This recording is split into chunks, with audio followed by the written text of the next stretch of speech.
Hey everybody, welcome back to BobkeTV. Time once again for the Fortune Cookie Chronicles. Alright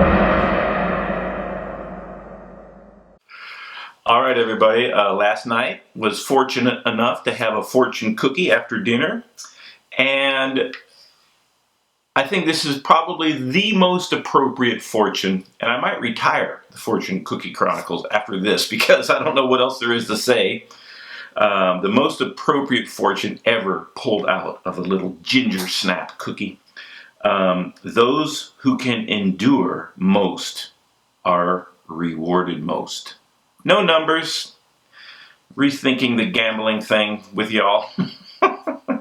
But those who can endure most are rewarded most. And that's what bike racing is all about, is enduring. Not just the physical endurance required, but all of the social, emotional, spiritual, and physical deprivations imaginable in sports. The list of things that you have to overcome to be a professional cyclist and then to be the best amongst those is absolutely staggering.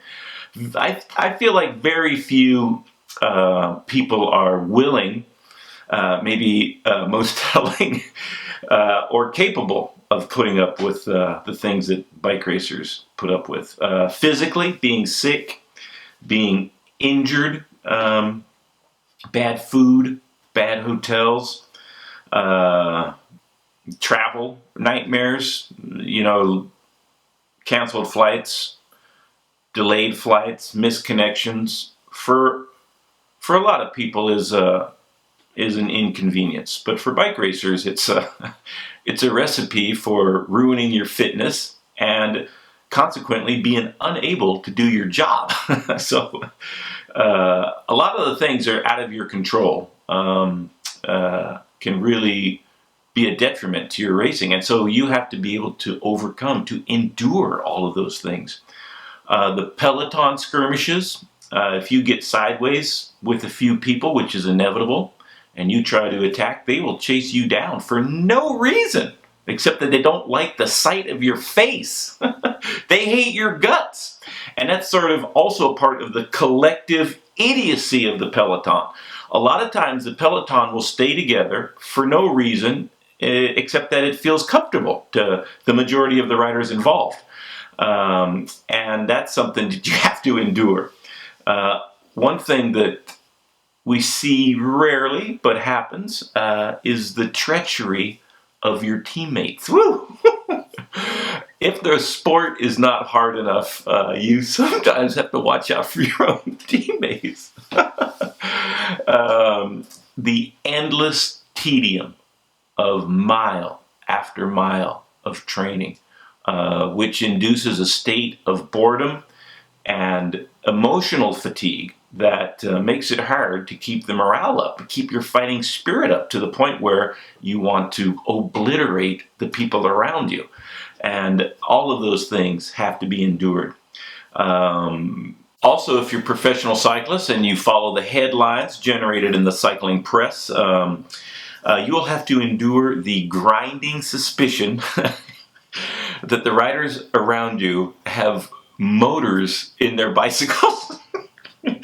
Maybe that's one of the things you don't have to endure because it's so silly. But if you're a worrywart, if you go in for conspiracy theories, that would most certainly be something you have to endure. But sticky water bottles, that's a very real concern. Without pointing blame, we could look at Milano-San Remo from 2016. Also, teammates, you see them pushing each other once in a while, and it's just a very tough emotional roller coaster to be a professional cyclist. How about disintegrating equipment? If all of that's not enough, once in a while your bike just falls apart. Flat tires happen all the time, and it's very, very inconvenient. One thing that's also you have to endure is the motorcycles and cars trying to wipe you out on a regular basis. And believe me, when we look at the highlights, if we go on YouTube and look at some of the highlights of the bad things that happen in cycling. Just imagine what the professional riders do when they see those, and they, I'm sure, have enough free time to watch plenty of those incidents. So that's something you have to endure also, just motorcycles, cars, people, everywhere. And I'm sure I've forgotten a lot of the things that have to be endured. Not just professional cyclists, but professional athletes also. Believe me, for a lot of the guys and gals that are professional cyclists, a wide streak of self-loathing goes a long ways in becoming a professional cyclist.